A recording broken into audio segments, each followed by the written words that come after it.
Bonjour, bienvenue à Prochaine Adresse. Je m'appelle Émilie Lavoie-Gagnon de la ruche Saguenay-Lac-Saint-Jean et aujourd'hui, je suis en compagnie de Guillaume Bouchard, directeur général au pôle régional en économie sociale du Saguenay-Lac-Saint-Jean.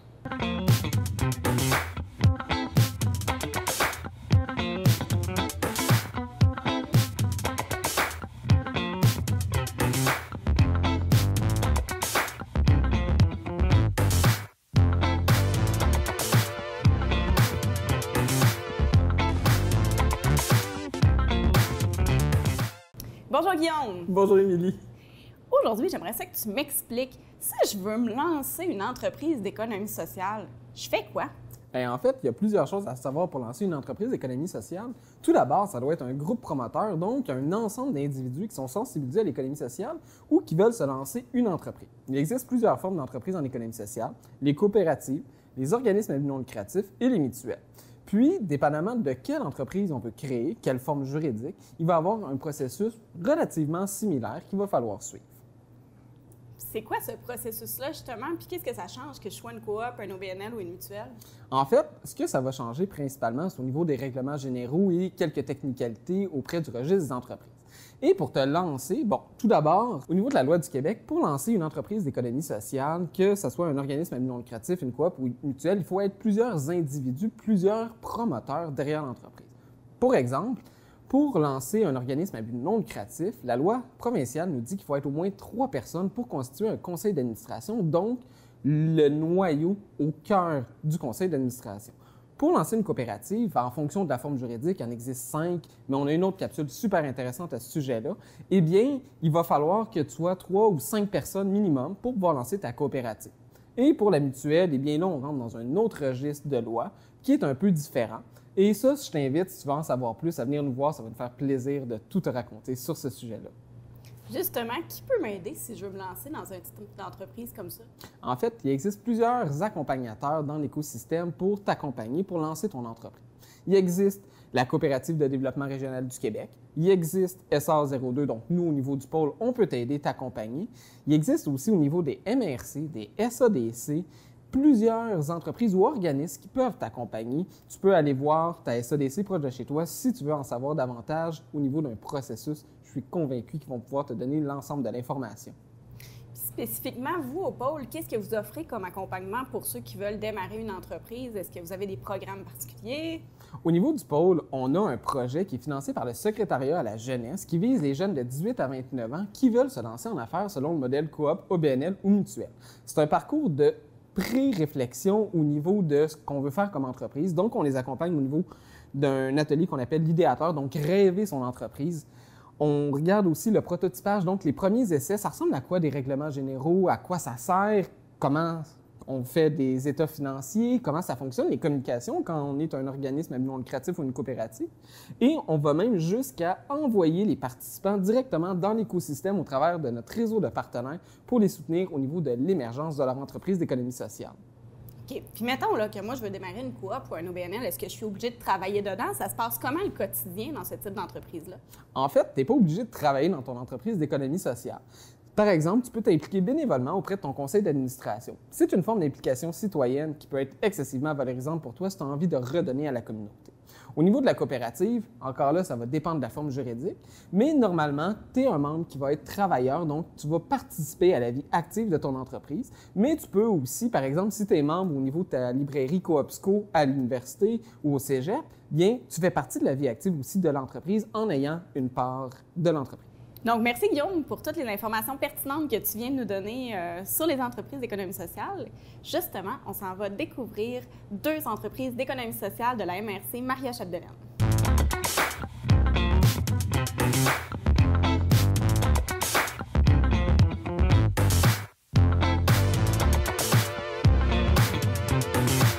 Donc, l'historique, dans les années 30, on a été fondé en 1938 sous le nom Musée Maria-Chapdelaine. Et c'est la Société des Amis de Maria-Chapdelaine qui a fondé le musée. En fait, c'était pour accueillir les gens, pour valoriser cette histoire-là, parce qu'il y avait une demande. Puis, il y a eu plusieurs étapes au niveau de l'évolution. Donc, dans les années 70, vous avez ce qui a été fondé, ce qu'on appelle les aménagements Maria-Chapdelaine. Puis à ce moment-là, en fait, il y avait un projet de développement. Et dans les années 80, il y a eu un autre projet de développement dont M. Hébert connaît quand même bien les détails, avec le changement de nom, entre autres. En 80 et quelques, 84 précisément, le gouvernement du Québec, par la voix de Clément Richard, qui était ministre de la Culture, a décidé de construire un musée, un pavillon contemporain ici, parce qu'il y avait déjà certains aménagements. Donc, de construire un bâtiment vraiment nouveau, contemporain, comme je viens de dire, à la mémoire de Louis Hémon, qui est l'écrivain qui a produit ce fameux roman Maria Chapdelaine. Et là, on est à l'avènement, en fait, à l'approche justement, un nouveau moment, presque une renaissance, on pourrait dire ça. Exactement. Presque une renaissance. Au niveau du musée. Oui, on va te regrouper bientôt là, au cœur du village. Le musée a un mandat de conservation, de diffusion. Donc là, à ce moment-là, c'est sûr que ces deux volets-là du mandat, à travers les expositions, c'est comme ça qu'on le voit. Et on a un mandat d'éducation aussi. Donc, vous avez, par exemple, d'autres activités. La programmation est très riche, très variée, puis va changer selon les périodes. Donc, on a des activités jeunesse, on a des activités éducatives, on a un programme éducatif qui est mis en place depuis plusieurs années, puis qui va vraiment essayer de répondre aux besoins, puis à la réalité des écoles, à travers différentes activités qui sont vraiment en lien avec les objectifs des programmes. Ensuite, vous avez aussi des activités, des animations théâtrales parfois, des animations jeunesse. Donc, c'est vraiment très, très varié.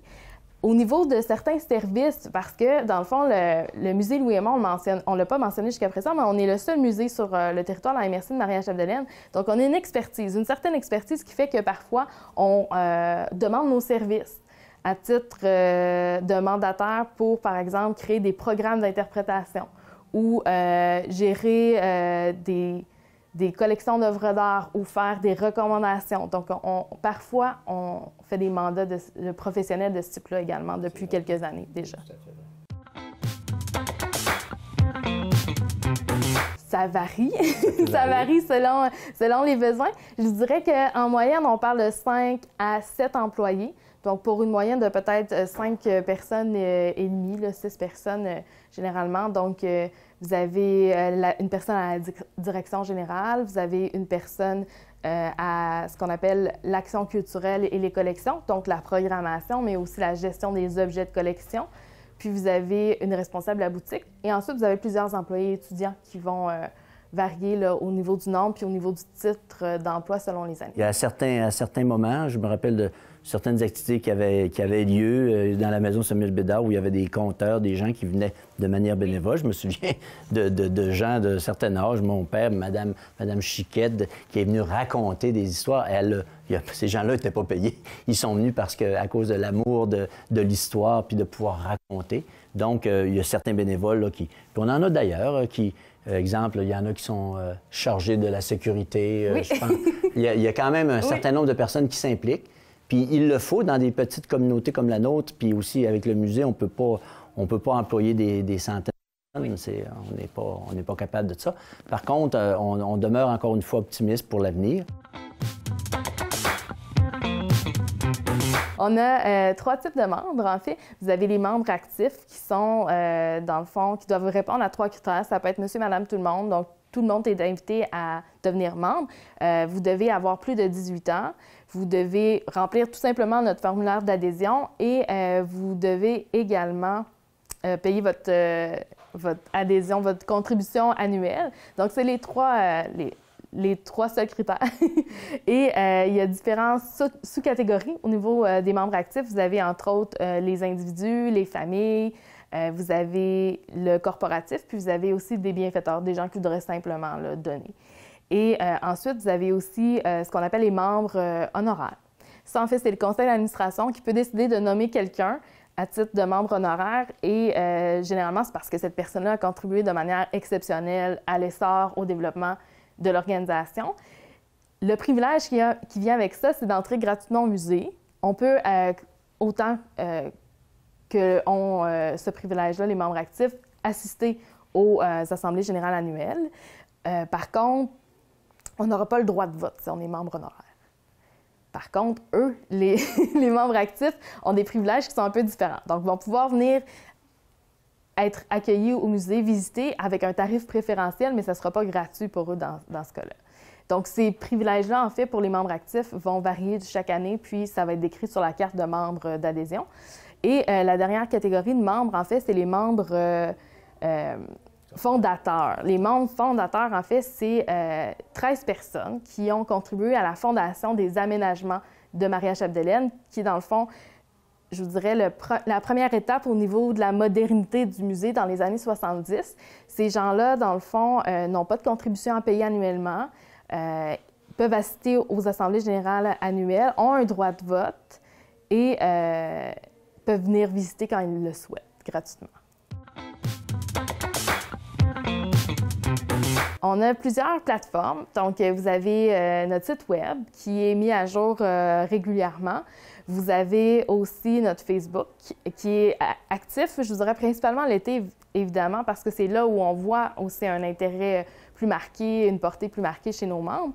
Vous avez une infolettre aussi qui est envoyée généralement tous les mois en haute saison touristique. Puis, pour ce qui est du projet, en fait, on participe à une plateforme donc collective avec la municipalité de Péribonka, entre autres, et la Corporation de soutien économique de Péribonka, qui s'appelle Chantier touristique Péribonka au www, donc chantiertouristique-péribonka.ca, pardon. Vous avez toute l'information sur le projet puis sur ce qui se déroule pour nos différents organismes aussi au quotidien. Entre autres, avec ce nouveau service-là, c'est qu'on peut même voir, on a vu l'évolution de la construction du nouveau chantier de Péribonka. Et c'est intéressant quand on prend du recul puis qu'on voit toute l'évolution de ça. Alors, on met ça à jour assez régulièrement pour que les gens voient où en sont rendus. On avait même, je pense, une caméra qui est située en quelque part qui va nous permettre de faire un montage accéléré. Mais on est dans cette chose-là, donc on est à l'ère du temps aussi.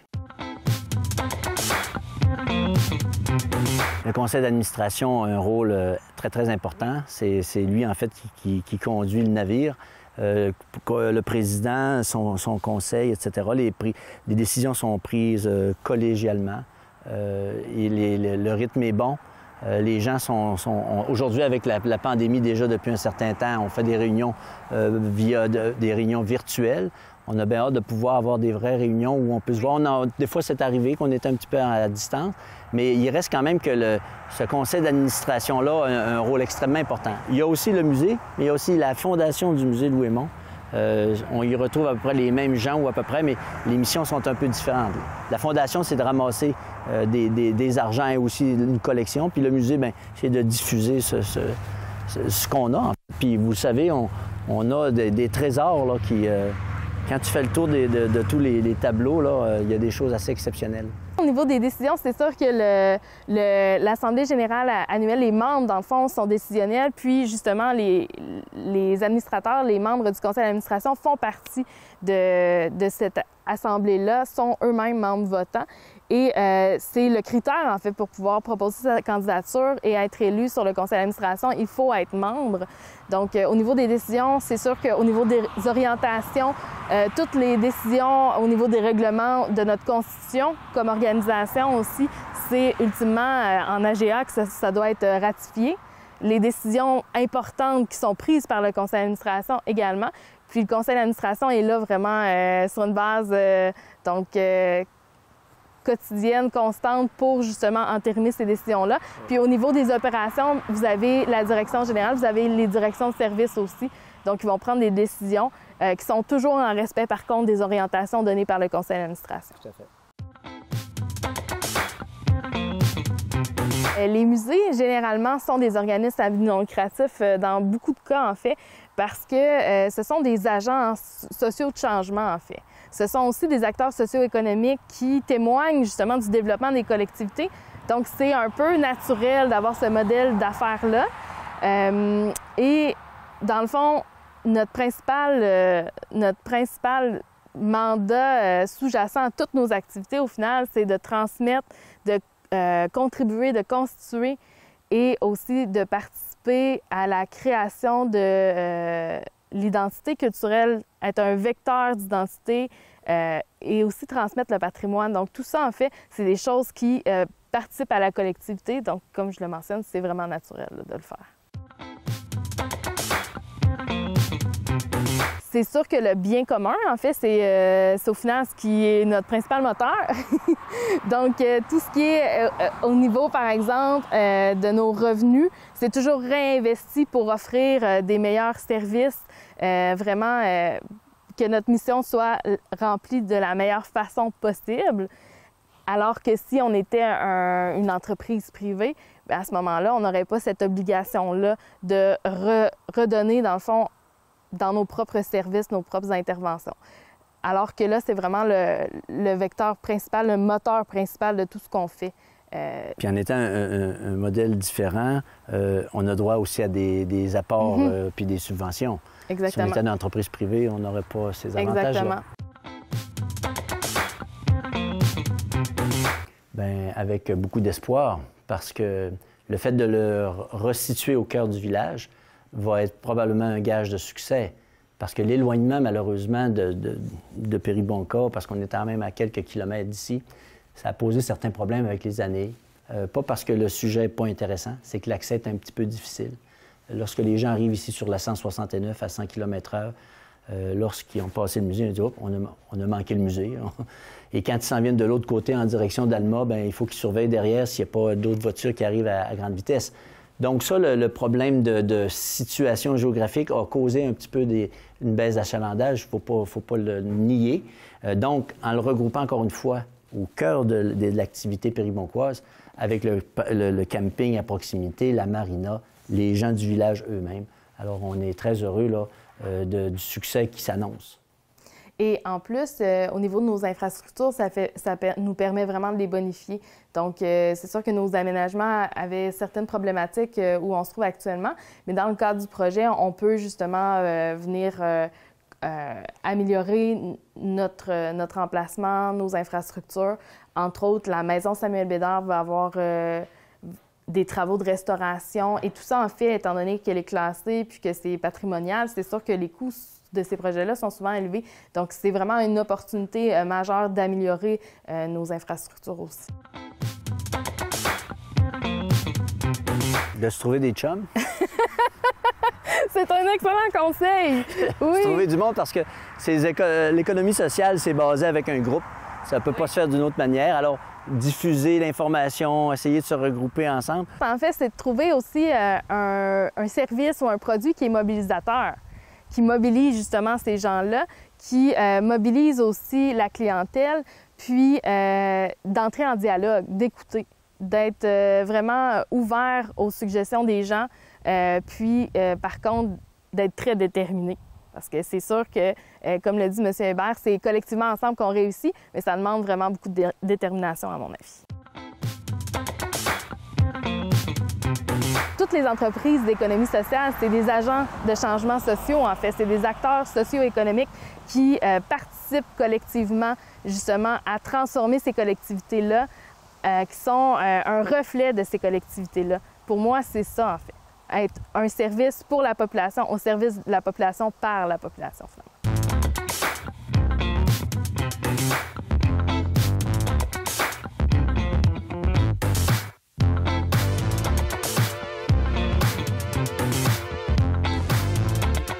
Depuis plusieurs années, on danse à Dolbeau-Mistassini, puis on bouge, on fait de la gymnastique. Et tout ça nous vient de Mme Thérèse Plante, fondatrice. Lorsqu'elle est arrivée ici, elle a étudié à l'extérieur, bien sûr. Quand elle est revenue ici pour commencer son travail, elle a décidé, dans le fond, de fonder un club de gymnastique avec d'autres partenaires, bien sûr. Et on parle dans les années 1970. Et ensuite, plus tard, est arrivée la danse, environ dans les fins des années 80, des années 1970, début 80. Donc, Mme Plante a commencé à faire une petite troupe de danse, à faire des cours de danse de soir et même à produire un spectacle. Donc, on peut dire que depuis près de 40 ans, il y a des spectacles de fin d'année qui existent ici. Et le nom de Madilutte est arrivé lors d'un spectacle d'été que Mme Plante avait monté, qui était présenté ici à la salle Thérèse Plante en 1994. Et c'est un nom qui avait été comme qui a sorti d'un acrostiche d'une équipe qui a sorti le nom qui s'appelle maintenant Madilutte. Et Mme Plante a pris sa retraite environ en 2006. Et depuis 2007, on a l'organisation qu'on connaît aujourd'hui qui est la même. Le nom de Madilutte était vraiment associé à la danse. Fait que nous, ce qu'on voulait, c'était peut-être un peu la modifier pour l'associer aussi à la gymnastique, la danse, tout ce qu'on fait avec ça. Donc, si je résume l'acrostiche un peu plus pour nous, qu'est-ce que ça veut dire? M pour musique ou mouvement, art, acrobatie, D pour danse, I pour illusion, L pour lumière, H pour humour, U pour utopie, utopie qui est un rêve qu'on veut réaliser, et T pour théâtre ou technique. Là, on est en évolution là, avec ce mot-là. Qu'est-ce que Madilutte veut dire? Madilutte, on offre 2 services, soit en danse ou en gymnastique. Pour la danse, depuis plusieurs années, les activités démarraient à partir de l'âge de 7 ans parce que le cours était présenté, de la façon que le cours était monté, il fallait quand même être debout pendant 1h15 là, à écouter le professeur. Donc, c'était plus facile quand les enfants avaient débuté l'école.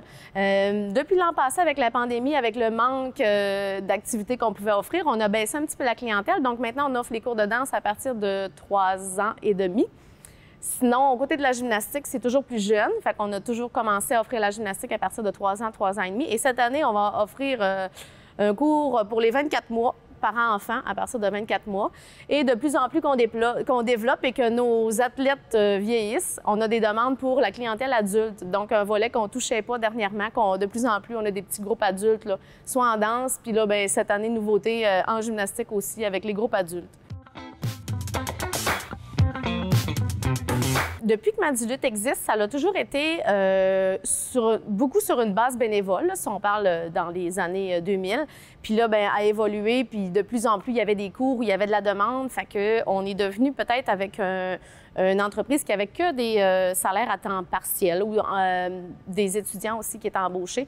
Environ, du côté de la gymnastique, je dirais que c'est environ 10 à 12 personnes. Et même chose au niveau de la danse, 10 à 12 personnes.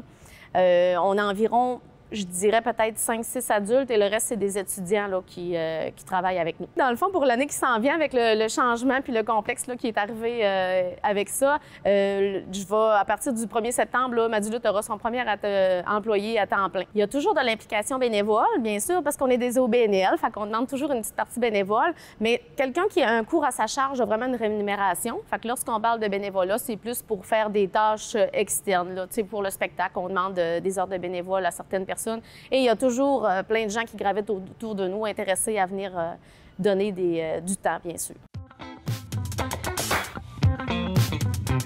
Le futur, je le vois beau. Même si la pandémie nous a affectés dans beaucoup de nos activités, avec le déménagement, tout ce qui est né autour de nous, là, je vois ça beau. Je pense que l'évolution de où ce qu'on peut aller avec tout ce qu'on vient d'avoir là peut être grande. Puis le but, c'est de répondre aux besoins. Fait que on verra où est-ce que ça nous mènera, mais nous, on a déjà plein d'idées, puis on est ouvert aussi à tout ce qui pourra avoir là de plus ou de nouvelles idées. Le but, c'est toujours de faire bouger les jeunes puis que ça marche. Fait que c'est ça. Je pense que l'avenir est belle là, pour nous. Les membres ont toujours été les parents, dans le fond, d'enfants inscrits, parce qu'on doit avoir 18 ans, bien sûr, pour être membre là, sur un conseil d'administration, et les membres inscrits qui ont l'âge là, de voter ou de participer. Fait que ça a toujours été nos membres réguliers. Puis maintenant, avec la refonte des règlements généraux, on va ajouter le membre supporteur, qui est, peu importe l'adulte intéressé par nos activités, et aussi le membre collectif, donc l'organisme qui voudrait participer ou nous donner un coup de main aussi dans le développement de la mission de Madilutte. Nos membres et l'opinion de nos membres, c'est un volet quand même très important parce que c'est eux qui s'inscrivent à nos activités puis c'est eux qui croient à nos activités. Fait que c'est sûr que plus on est à l'écoute de nos membres, mieux on a un retour, c'est plus facile. Donc, on les informe beaucoup par la page Facebook, on a des réseaux sociaux, la page Facebook, ensuite courriel, infolettre et tout ça. Fait que on essaye de prendre le pouls le plus possible là, de nos membres. Le désir étant toujours de faire grandir nos membres et la collectivité. Puis aussi, je pense qu'en économie sociale, le partenariat avec d'autres organismes est beaucoup plus facile, puis la proximité est plus facile. La gestion d'un OBNL, le but de tout ça est justement une fois que les sous sont amassés, de pouvoir le réinvestir puis de pouvoir de l'offrir aux membres. Exactement ce qu'on a fait ici. Depuis plusieurs années, nos activités vont bien, tout ce qu'on offre, ça fonctionne bien. Il y a des choses qui fonctionnent moins bien, mais en général, tout va bien. Donc, les sous qu'on a pu amasser dans les dernières années, c'est un réinvestissement qu'on a fait ici pour la collectivité. Puis les membres du CA, leurs intérêts aussi, c'est la même chose, de faire vraiment profiter les membres et faire profiter la collectivité de tout ce qu'on est capable d'engendrer puis de ramener ça à tous. Habituellement, les membres du CA sont toujours les gens qui ont soit déjà été impliqués ou ont un intérêt ou un parent d'un enfant. Fait que les personnes qui sont en place sont là, la plupart, depuis plusieurs années. Fait qu'on est une belle équipe, là. Puis moi, étant directrice générale, bien, je travaille en collaboration avec ma gang, là, qui est sur mon CA, puis qui m'outille, puis qui m'aide aussi à me guider dans les décisions là, qu'on va prendre.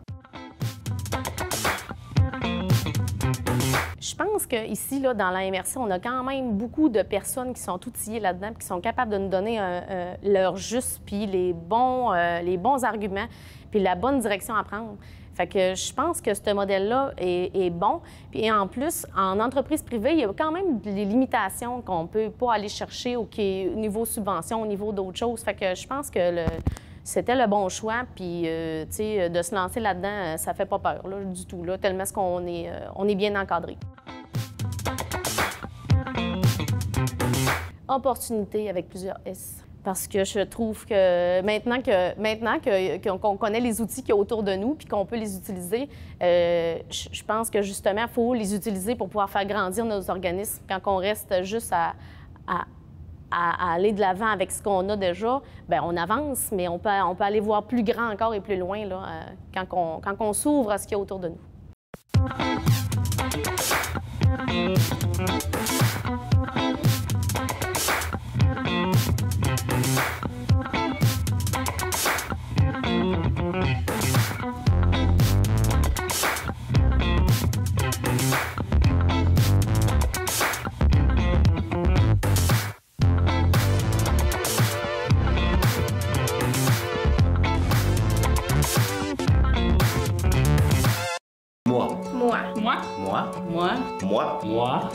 Moi, je travaille en français. Moi, je travaille en français. Moi, je travaille en français. Moi, je travaille en français. Moi, je travaille en français.